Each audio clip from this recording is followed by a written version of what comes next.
dia faly miarabantsika reny rehetra tratran'izao fetin'ireny izao a ary dia faly ihany koa ny miarabantsika izay mbola tsy reny fa futura reny atsy hoatsy a ary dia mirary fety sambatra ho antsika tsiraray avy a dia manararoatra ihany koa miarahaba ny mpanaraka ny fandarana TATM torohevitra azahoana tokantrano miadana izay feno fito taona tamin'ny volana lasa teo a dia miarabantsika tsiraray avy a ny tenako ny lohateny ho zaraina amintsika androany dia hoe afaka ny oreny mahery sika sy reny mandresy na dia ao anatin'ny fotoatsarotra azy ny fahombiazana na ny fandresena tsy miankina amin'ny mahavehivavy na mahalehilahinao a fa na vehivavy na lehilahy dia afaka ny ahomby hatrany isika tsy maninona ny zava-mitranga eo amintsika na ny situationtsika mety maty vady ianao mety ny sarabady ihany koa mety niteraka tsy manambady na koa hoe mbola tsy manambady na lazainy olona hoe somary tara vady tsy maninona izay zava-mitranga eo aminao a fa mbola afaka ny ahomby ianao a mbola afaka ny andresy hatrany ianao a tsy miankina amin'ny lasanao ny hoavinao a fa miankina midingana raisinao androany a sy ny fanapahan-kevitra izay raisinao androany misy ohatra vitsivitsy reto atao amin'ny baiboly a izay vehivavy maty vady vehivavy kamboty raisy reny vehivavy ihany koa atao hoe ratsy fitondran-tena mpivaritena kanefa dia izao hoe niova ny tantaran'izy ireo a rehefa niona tamin'i Jesosy izy a na niaraka tamin'ny olon'Andriamanitra ohatra amin'izany Rahabajanga izay hitantsika ao amin'ny Josoa ny tantarany fa ao amin'ny Matthieu toko voalohany a 15 ka hatramin'ny 20 no manambara fa io Rahabajanga io a zany hoe Rahaba mpivaritena rehefa niona tamin'ny olon'Andriamanitra dia lasa tafiditra tao anatin'ny razambean'i Jesosy Kristy araka ny Matthieu toko voalohany 15 ka hatramin'ny 20 Rahabajanga dia mponina tao Jeriko rehefa niona tamin'ilay mpisafitany nalefa ny Josoa dia lasa niova ny tantarany lasa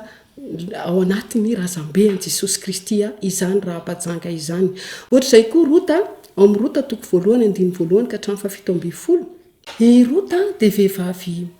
Moabita zany hoe jentilisa tsy nanana an'Andriamanitra sady maty vady tsy niteraka kanefa rehefa niaraka tamin'ny zanak'Israely izy dia izao hoe nanaraka ny Andriamanitry ny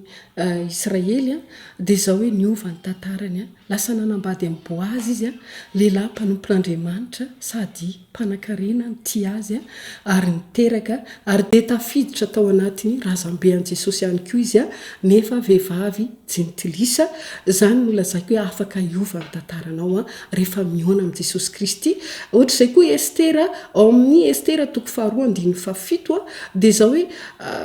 tovavy izy io tovavy kamboty raisy reny sady andevo satria babo izy ireo nefa ny zavatra nahagaga dia izao hoe niova ny tantaran'i Estera satria jiosy izy dia izao hoe nanambady any mpanjaka Ahasverosy niova ny tantaran'i Estera nahita fity izy lasa tia ny mpanjaka izy dia izy ny lasa vady ny mpanjaka ao amin'ny Estera toko 2:15 tapany B izay ny manamafy fa izao hoe tsy maninona ny zava-mitranga aminao androany afaka miova ny tantaranao tahaka an'ireo vehivavy tao amin'ny baiboly ireo mbola tsy miova Jesosy maly seny ary mandrakizay mbola afaka hiova ny tantaranao mbola afaka ho rehareha ny taranakao ianao mbola afaka ho tsiritiny olona ianao rehefa miaraka amin'ny Jesosy Kristy ny sekret zany dia izao hoe zava-miafina dia miaraha amin'Andriamanitra ianao izay no zava-miafina ohatra izay koa Josefa na dia lehilahy aza dia zaraina amintsika eto ihany ny tantarany ao amin'ny Genesis toko 17 sy 20 i Josefa dia izao hoe nialona ny rahalany izy lehilahy mbola tsy nanambady dia nialona ny rahalany izy dia namidiny tamin'ny olona nandalo sendra nandalo dia lasa andevo tany Egypta i Josefa zany andevo zany dia tsisy hafa ohatran'ny sanatria ohatran'ny alika reny tsy mananjo ary ny andevo tamin'izany dia amidy eny tsena namidy teny etseny ty Josepha ty namidin'le olona zay mividy azy a dia rehefa amidy zany ny olona taloha dia sorona ny akanjony a miboritana mitanjaka zany a dia hita eo hitany amin'izay hitan'le mpividy hoe hitanao nofosana tsara matanjaka ohatr'izao tsisy marary tsisy areti-koditra zany hoe tsy nananjo zany Josefa zany a mitovy amin'ny alika sy ny biby a tsy nanana na dia akanjo aza tsy haiko ny situationao zao izy ianao hoe za sahirana za mahantra fa Josefa mbola ratsy lavitra noho izany a tsy nanana na dia akanjo tsy mananjo tsy afaka miteny fa tahaka ny biby amidy ny tsena kanefa dia zao hoe niova ny tantaran'izany Josefa zany a lasa prime ministre izy a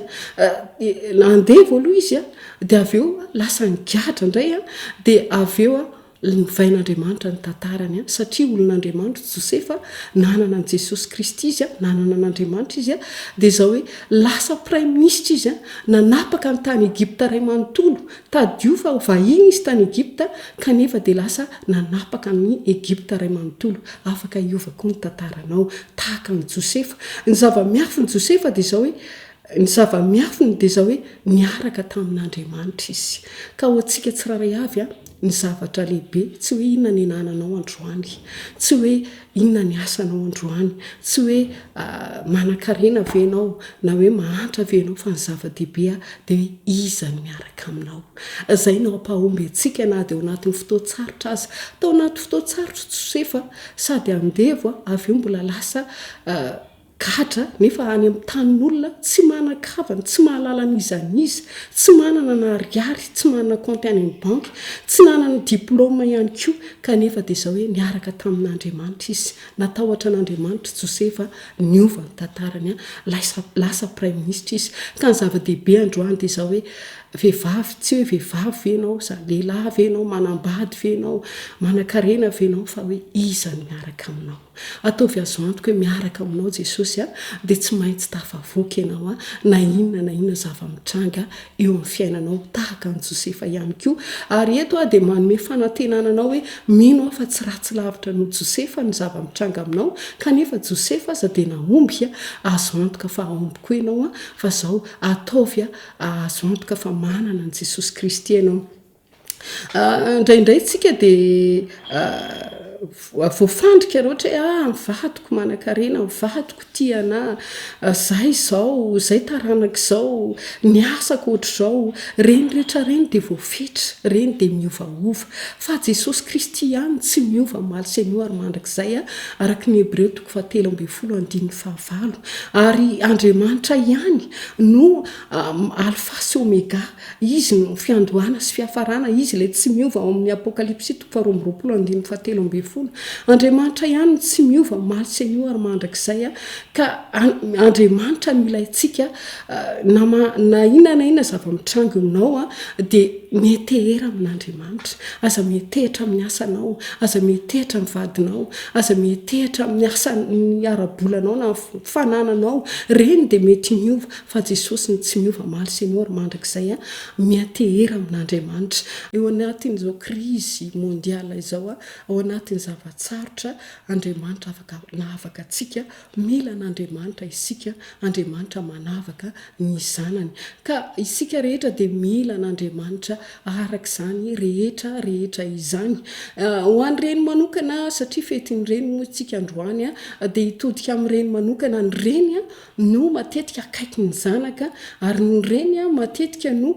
misy fiatraikany misy impact amin'ny zanaka kokoa no ny ray zany tsy hoe manambany ray fa zava-misy no lazaiko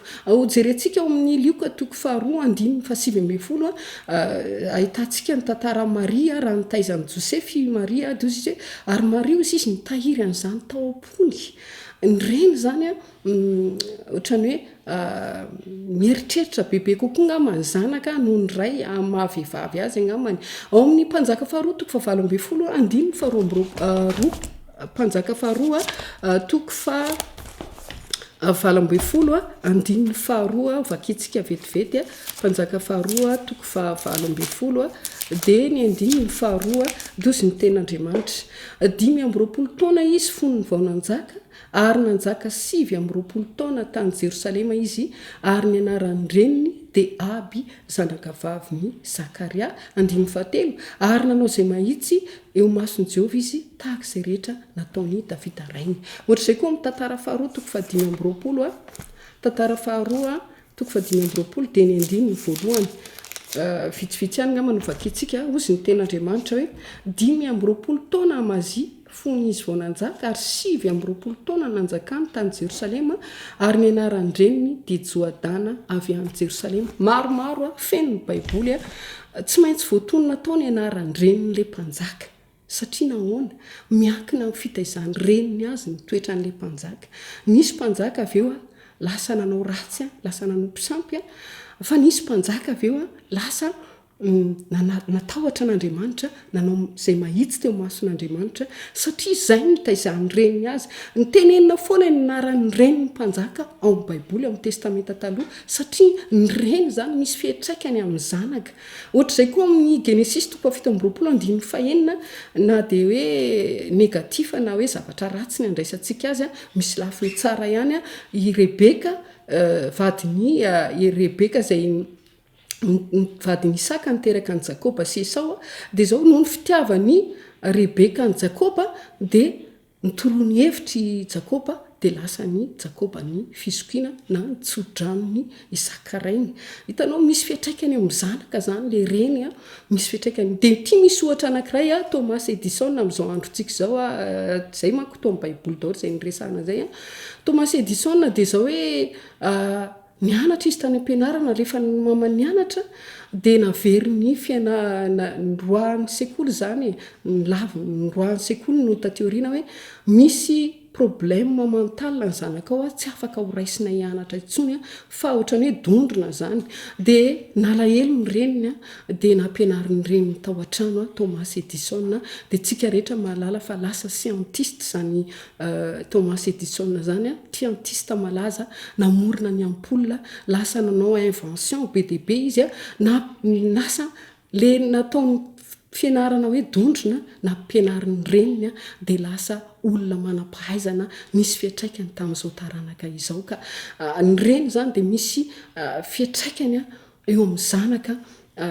ka izay indrindra ny olantsika reny an'Andriamanitra mila an'Andriamanitra tsika amin'ny fitaizana araka ny Jaona 7:2 zafady Jaona 7:2 ry malala ozy izy iriko ambinina sy ho salama ianao tahaka ny anambinana ny fanahinao ihany. Iriko ambony zavatra rehetra ambinina sy ho salama ianao tahaka ny anambinana ny fanahinao ihany. Zany hoe mila ambinina ny fanahintsika vao ambinina amin'ny zavatra rehetra tsika vao mahomby amin'ny zavatra rehetra tsika satria ny fanahy koa ny mahaolona ny olona ka mila an'Andriamanitra tsika zay ny feny zany rehetrarehetra zany mila an' Jesosy tsika mila an'Andriamanitra tsika satria Andriamanitra ihany no mahay zavatra rehetra manana ny zavatra rehetra. Andriamanitra ihany mahay zavatsarotra ary Andriamanitra mitia tsika fitiavana mandrakizay ozy izy mitiavaka anao zany nampaharetako ny famindraboko taminao any amin'ny Jeremia 3:7 any zay Andriamanitra rery no tianao mandrakizay ary tianao tsisy fepetra. Ny olona tianao rehefa metimety ianao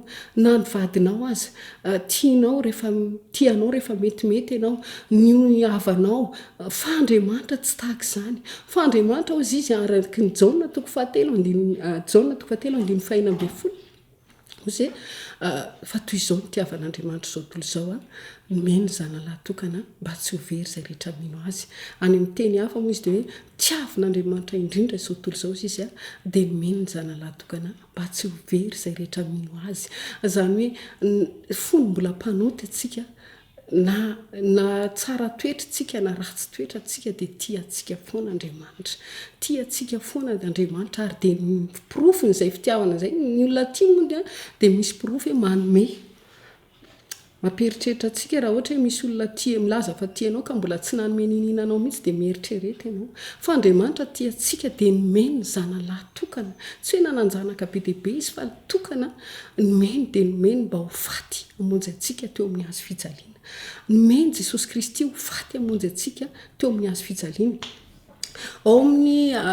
Koritsiana faharoa toko fahadimy andiny faraika am'roapolo ozy zay tsy nahalala ota sady tsy misy ota dia efa nataony ota ao antsika mba ho tonga fahamarinan'Andriamanitra ao aminy kosa isika. Jesosy tsy nahalala ota tsy misy ota fa noho ny fitiavany antsika dia izy nanaiky ota ao antsika teo amin'ny hazo fijaliana. Raha iverenantsika kely ny tantarantsika zanak'olombelona dia izao hoe i Adama sy Eva miando antsika olombelona ary dia ny fanerasera tamin'Andriamanitra Adama sy Eva tao amin'ny Saedena ny adana izy ireo. Fa izao tonga Satana, tonga ny devoly tamin'ny alalamena rana dia nakafanana izy mivady ireo dia lasa nanota izy mivady dia tafasaraka tamin'Andriamanitra, lasa tafasaraka tamin'Andriamanitra Adama sy Eva dia ny devoly indray no nanapaka teo amin'ny fiainany. Lasa ny devoly no nifehy azy ireo satria tafasaraka tamin'Andriamanitra izy ireo dia ny devoly tsy tonga ozy ny Jaona toko 10:10 tsy tonga raha tsy hangalatra amono araindringana. Nanomboka tonga teo amin'ny zanak'olombelona ny aretina, ny fahantrana, ny tsy fisiana, ny fisaraha-panambadiana, ny fankahalana, nanomboka ny famono Kaina sy Abela. Lasa tonga amin'izay ny fahoriana teo amin'ny zanak'olombelona satria tafasaraka tamin'Andriamanitra isika olombelona. Vokatr' izany dia nalahelo Andriamanitra satria tiany loatra isika dia nitady hevitra Andriamanitra hamonjena antsika olombelona dia izao hoe araka ny Hebreo toko 7:12 raha tsy misy raha latsaka, tsy misy famelan-keloka dia mila raha nalatsaka hamonjena antsika olombelona dia izao hoe tsy misy raha azo amonjena antsika afa-tsy ny rahan'i Jesosy Kristy satria Jesosy ihany tsy misy ota sady tsy nahalala ota dia izao hoe no fitiavan'i Jesosy antsika dia nanaiky koa izy hanolotra ny ainy hamonjy antsika teo amin'ny hazo fijaliana. Andriamanitra tia antsika dia nomeny ny zanany lahatokana hamonjy antsika teo amin'ny hazo fijaliana fa Jesosy koa tia antsika dia nanaiky izy ho faty hamonjy antsika olombelona teo amin'ny hazo fijaliana. 2 fotoana lasa izay nisy fanakalozana teo amin'ny hazo fijaliana. Jesosy tsy nisy ota, tsy nahalala ota kanefa dia nitondra ny fahotantsika rehetra, fahatezeran'Andriamanitra tokony hatra amintsika olombelona, ny ozina tokony hatra amintsika netiny teo amin'ny hazo fijaliana fa ny fahamarinany kosa ny famelan-keloka meny antsika maimaim-poana. Ka ho antsika tsiraray avy efa vitan'i Jesosy ny famonjenanao teo amin'ny hazo fijaliana fa ny anjaranao fotsiny dia izao hoe manaiky fampanota ary mino fa Jesosy efa nitondra ny fahotanao teo amin'ny hazo fijaliana ary nitsangana tamin'ny maty amin'ny andro fahatelo ary manaiky ianao handray azy ho tomponao sy mpamonjinao dia ho vonjena ianao araka ny Romanina toko 10:5 ka hatramin'ny 10 raha manaiky an' Jesosy ho tompo amin'ny vavanao ianao ary mino amin'ny fonao fa Andriamanitra efa nangana azy tamin'ny maty dia ho vonjena ianao fa amin'ny fony ianao nazahoana fahamarinana ary amin'ny vavanao nikena azahoana famonjena. Ka tsotra dia tsotra raha tianao ny andray famonjena, tianao ny andray an' Jesosy ho eo amin'ny fiainanao, hikarakara ny fiainanao, tianao no zanak'Andriamanitra, tianao no voavela heloka, tianao Jesosy hiditra eo amin'ny fiainanao, hampandresy ianao, hiady ny adinao, hiay ianao araka nambarantsika tery aloha, amerina amin'ny laony ny fiainanao, hanova ny tantaranao dia izao hoe raiso izy ho tomponao sy mpamonjinao mila manaiky fotsiny ianao fa mpanota meno fa Jesosy efa maty nitondra ny fahotanao teo amin'ny hazo fijaliana nitsangana tamin'ny maty ary manaiky azy ho tomponao sy mpamonjinao manolotra ny fiainanao azy dia ho voavela heloka ianao ho zanak'Andriamanitra ianao. Tsy midika hoe voavonjy ianao raha makany am-piangonana, tsara makany am-piangonana ary ilayntsika ary tsy ny hoe titranao any am-piangonana koa ny hamonjenanao fa izao mila manaiky an' Jesosy ho tomponao sy mpamonjinao ianao. Ka raha misy arisy tapa-kevitra handray an' Jesosy amin'ity fetiny ireny ity izay kadô tsara indrindra menanao, Jesosy ny kadô tsara indrindra satria Jesosy ilay tianao mandrakizay, Jesosy ilay mahavonjy ianao amin'ny zavatra rehetra, Jesosy ilay mahay ny zavatra rehetra ary manana ny zavatra rehetra ary Jesosy ilay tianao tsy misy fepetra. Raha misy izy tapa-kevitra dia avereno miaraka amiko izao vavaka izao, izany hoe avereno ao arinako le vavaka satria araka ny ten'Andriamanitra teo hoe mila manaiky an' Jesosy ho tompo amin'ny vavanao ianao ary mino amin'ny fonao dia ho vonjena ianao. Ka raha roty ary izao fotoana izao andraisanao le kadô tsara indrindra izay hiantoka ny fiainanao ety an-tany dia hiantoka ny fiainanao aorianan'izao fiainana izao aza menatra n'aiza n'aiza misy ianao avereno miaraka amiko izao vavaka izao andraisanao an' Jesosy ho tomponao sy mpamonjinao. raha eo amin'ny anaran' jesosy avereno izay a misaotranao aho fa ti ahy ianao ka na dia mpanota sy tsy mendrika azy aho dia nomenao ny zanakao lahatokana jesosy kristy